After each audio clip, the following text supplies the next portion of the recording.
Very good morning, class 11 commerce. So, as you know that we are doing revision of your both the chapters up to generalizing in accountancy. So, in the previous videos, we have discussed about all the important terminologies of accounting. Now we are going through the chapter number 2, that is theory base of accounting. Lecture number 1. See, accounting is all about your numerical ability and numericals, but before that, you need to understand why, on what basis these numericals are done. इसका कहना मेरे कहने का ये मतलब है कि ये न्यूमेरिकल्स के कुछ बेसिक कंसेप्ट्स होंगे, उनके कुछ टर्म्स होंगे, टर्मिनोलॉजीज होंगी, वो क्या होती हैं, इसीलिए थ्योरी पढ़ना बहुत ज़्यादा ज़रूरी होता है। ये थ्योरी जो आज के रिवीजन वीडियो में हम डिस्कस कर रहे हैं वो भी आपको बताएगी कि हम जो अकाउंट्स बनाते हैं उसके लिए हम क्या प्रीवियस प्रिंसिपल्स कंसीडर करते हैं, क्या कॉन्सेप्ट्स रखते हैं, क्या अजम्पशंस रखते हैं। Okay, so number 1 is generally accepted accounting principles. So इसको हम गैप भी बोलते हैं, that is GAAP, that is GAAP. All right, GAAP का मतलब प्रिंसिपल्स क्या होते हैं, जो रूल्स और गाइडलाइंस जो कि आपको अडॉप्ट करने होते हैं। ठीक है, तो it refers to the rules or guidelines adopted for the recording and reporting of business transactions in order to bring uniformity in the preparation and the presentation of financial statement. These principles are also referred as concept and conventions. Concept का मतलब क्या होता है, concept बोलते हैं ना teachers की, concept clear करो। It refers to the necessary assumptions and ideas which are fundamental in accounting practice. अब जैसे डेबिट एंड क्रेडिट है, डेबिट एंड क्रेडिट ही नहीं आएगा तो आपको आगे अकाउंट्स के बारे में कुछ नहीं पता होगा। तो एक कंसेप्ट क्या हुआ, डेबिट और क्रेडिट को क्लियर करना। अकाउंटिंग कन्वेंशन क्या होता है, इट रेफर्स टू कस्टम्स और traditions as a guide to the preparation of the accounting statement. जैसे आपको अगर कोई भी प्रोफॉर्मा बनाना है तो स्केल की ज़रूरत पड़ेगी, ये हमेशा से होता आया है। अब कोई इंसान अपने हाथ से स्ट्रेट लाइन क्लिक कर सकता है, बना सकता है, तो वो उस चीज़ को भी अडॉप्ट कर सकता है। तो कन्वेंशन जो पुराने ट्रेडिशन चलते आ रहे हैं किसी भी चीज़ को, अकाउंट्स को बनाने के लिए। अब कुछ बेसिक अकाउंटिंग कंसेप्ट है। Number 1 is business entity concept. आपको मैंने पहले ही बताया था कि एक जैसे ज्ञान इंटरनेशनल स्कूल है, वो अपने में एक अलग एंटिटी है। ठीक है, उनके ओनर्स की एक अलग आइडेंटिटी है। तो it assume that a business has a distinct separate entity from its owner. Okay, तो ओनर जो टैक्स पे कर रहा होगा वो अलग होगा और जो बिजनेस का टैक्स जा रहा होगा वो अलग हो रहा होगा। So this is all about business entity concept. Next one is money measurement concept. Money measurement concept में क्या होता है कि अकाउंट्स में वही चीज़ें ऐड कर सकते हैं, वही चीज़ें कंसिडर करी जाती है जिनको हम कैश में कैलकुलेट कर पाते हैं। किसी की क्वालिटी हम लोग उसमें नहीं मेंशन करते हैं। ठीक है, गोइंग कंसर्न कंसेप्ट, इसमें ये होता है कि कोई भी बिजनेस उस चलता ही रहेगा और उसके ऑपरेशंस कैरी आउट होते रहेंगे for a long period of time. हम ये नहीं सोचते हैं कि हम 4 साल के लिए बिज़नेस खोल रहे हैं और उसके बाद हम बिज़नेस बंद कर देंगे। हम ये सोचकर बिज़नेस चालू करते हैं कि हम अपने बिज़नेस को और ज़्यादा आगे बढ़ाएंगे। Next one is accounting period concept. ठीक, अकाउंटिंग पीरियड कंसेप्ट क्या होता है, it refers to the span of the time at the end by which the financial statement of the enterprises are prepared. Okay, accounting period concept का मतलब क्या होता है कि एक पर्टिकुलर टाइम पीरियड के बाद हम अपने अकाउंट्स प्रिपेयर करते हैं। कहीं कहीं क्या होता है कि हर थ्री मंथ्स के बाद हम अकाउंट्स प्रिपेयर करते हैं। कहीं कहीं किसी फर्म में हर 6 मंथ्स पे अकाउंट्स प्रिपेयर करते हैं। कहीं कहीं फर्म में ईयरली प्रिपेयर करते हैं। उससे ज़्यादा नहीं होता, या 3 मंथ्स होते हैं या 6 मंथ्स या फिर 12 मंथ्स का ड्यूरेशन ये रहता है। Next one is cost concept. The cost concept refers to all the assets are recorded in the book of account at their purchase price, which include cost of the acquisition, transportation, installation and making of their asset ready to us.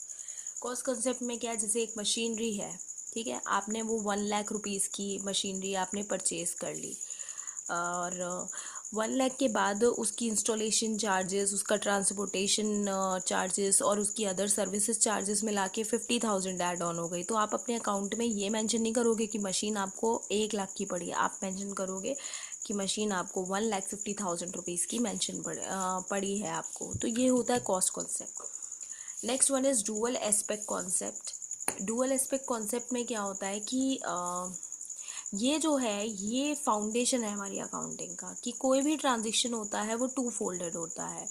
ठीक है। जैसे आपने accounting equation में मैंने आपको बताया था कि कैश देकर हमने फर्नीचर खरीदा अपने ऑफिस के लिए, 1 लाख रुपीज़ का कैश देकर हमने फर्नीचर खरीदा, तो उधर से कैश हमारा कम हुआ और इधर से फर्नीचर बढ़ गया। तो हर जगह आपका जो अकाउंट्स मेंटेन हो रहे हैं, हर ट्रांजेक्शन डुअल एस्पेक्ट होता है। तो यही इस कॉन्सेप्ट के बारे में है। Next one is realisation concept या फिर रेवेन्यू कॉन्सेप्ट। इसके बारे में देखिए, it requires that the revenue for a business transaction should be included in the accounting record only when it is realized. Rent for the month of March, even if realization concept के according क्या होता है, जब पैसा मिल जाए तब उसको mention कर दो, otherwise उसको mention नहीं करोगे। ठीक है। या फिर इसको ऐसे भी बोल सकते हैं रेवेन्यू कॉन्सेप्ट को, जैसे आपका इस मंथ का रेंट रह रहा है, ठीक है, आप हो सकता है उसे अगले महीने पे करो या उसके अगले महीने पे करो, लेकिन जो फर्स्ट मंथ है, जिस मंथ में रेंट आपका रह रहा है, उस मंथ के अकाउंट्स में ही आप मेंशन करोगे कि इस पर्टिकुलर मंथ में हमारा रेंट पे नहीं हो पाया। तो रियलाइजेशन कॉन्सेप्ट, आप भले ही पैसे मिले या ना मिले, आपको तभी मेंशन करना पड़ेगा जिस मंथ का वो खर्चा होगा या इनकम होगी। Next one is matching concept. It states that expenses incurred in accounting period should be matched with the revenues during that period. It follows from this that the revenue and expenses incurred to earn these revenue must belong to the same accounting period. The matching concept implies that all the revenues earned during accounting year, whether received during that year or not, and all the costs incurred, whether paid during the year or not, should be taken into account while ascertaining profit and loss for the year. सी होता क्या है कि जो आपके accounts बनते हैं वहाँ पे आपकी छोटी छोटी डिटेल्स के बारे में भी लिखा हुआ होता है, तो हर खर्चे का वहाँ पे सारे डिटेल्स होने चाहिए, उसके साथ साथ सारी इनकम का डिटेल होना चाहिए और उनके साथ उनके एविडेंसेस भी होने चाहिए ताकि सारे कॉन्सेप्ट मैच कर पाए। ठीक है, तो यही है matching concept. Next one is full disclosure concept. All right, full disclosure concept क्या है?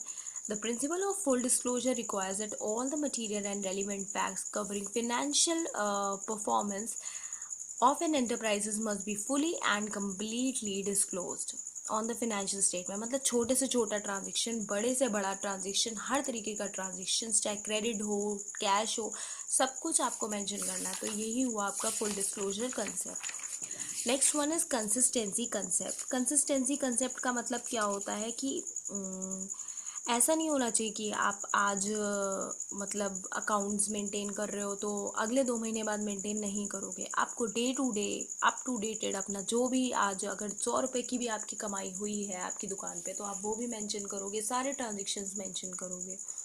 तो यही होती कंसिस्टेंसी कंसेप्ट। और इसके अलावा कंसिस्टेंसी कंसेप्ट में ये चीज़ें आती है कि जो प्रिंसिपल्स आप पिछले अकाउंट्स में फॉलो कर रहे हो वही प्रिंसिपल्स आपको फ्यूचर में फॉलो करनी होगी। इन केस अगर कोई गवर्नमेंट गाइडलाइंस दे रही है या आपके कंसेप्ट में कुछ कमी है तो आप उसको चेंज कर सकते हो, ऐसा भी नहीं है, फ्लेक्सिबल भी रख सकते हो। मटीरियलिटी कंसेप्ट क्या होता है? The concept of materiality requires that accounting should focus on material fact. Effort should not be wasted in recording and presenting facts which are immaterial in the determination of income. The materiality of a fact depends on its nature and the amount involved. Stocks of eraser, pencil, scales, etc. are not shown as asset. It will be treated as the expense of that period whether consumed or not. ठीक है, तो materiality concept ये होगा कि हमें ये चीज़ें check करने पड़ती हैं कि कौन से मटेरियल हैं आपके पास, कौन से नहीं है। अब जैसे कोई शॉप है जो कि स्पेयर पार्ट्स का काम कर रही है, ठीक है, व्हीकल्स के स्पेयर पार्ट्स का, तो उसके लिए मटेरियल में स्क्रूज़ और बाकी सामान जो भी मैकेनिक को ज़रूरत पड़ती है वो सब रखता है, ठीक है। लेकिन वही चीज़ अगर कोई फैक्ट्री में थोड़ा बहुत रख रहा है सामान ताकि इन केस कभी कोई प्रॉब्लम आ जाए तो वो रखे, तो उसे मटीरियल में नहीं लाएंगे। तो ये होता है materiality concept. You have to check whether ये चीज़ मटीरियल्स में आ रही है नहीं आ रही है। Next one is objectivity concept.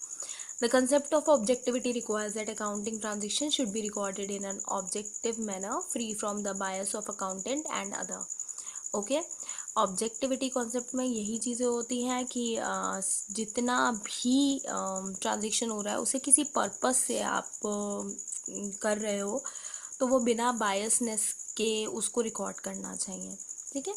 अब अकाउंटिंग के 2 बेसिस होते हैं, that is cash basis and next one is accrual basis. Cash basis क्या होते हैं? Entries in the books of accounts are made when cash is received or paid and not when the receipt of payment becomes due. That is sales of goods on credit in the month of Jan 2020.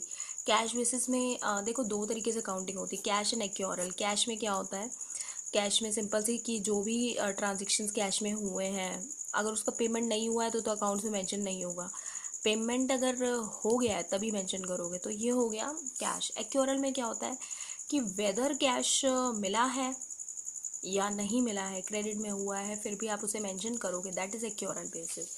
Mostly जो हम आजकल use करें that is accrual basis of accounting. So that's next one is accounting standards.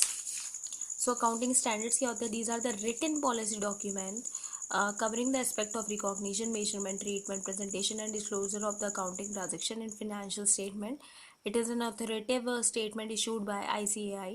Okay ये कुछ standards protocols बना दिए गए हैं कि अब आपको अकाउंट्स इसी के ऊपर बनाने हैं। तो अगर कोई आपसे पूछे कि अकाउंट्स किसके बेसिस पे बना होते तो आप बोलेंगे ICAI अकाउंटिंग स्टैंडर्ड्स वही बनाता है, उसी के बेसिस पे हमें अकाउंट्स का मेंशन करना पड़ता है। जो भी फॉर्मेट प्रोफॉर्मा जो भी आप अकाउंट्स के बनाओगे वो उन्हीं की गाइडलाइंस के अकॉर्डिंग होगा। तो ये सब अकाउंटिंग स्टैंडर्ड्स होते हैं। आई होप स्टूडेंट्स आपको ये चैप्टर नंबर 2 का ये वाला लेक्चर समझ में आया हो, आपको सारे कॉन्सेप्ट क्लियर हुए और रिवीजन अच्छे से हो गया। इन केस आपको कोई प्रॉब्लम है तो प्लीज़ डू आस्क मी, और पिछला भी रिवाइज करते रहिए because your exams are very near. Thank you.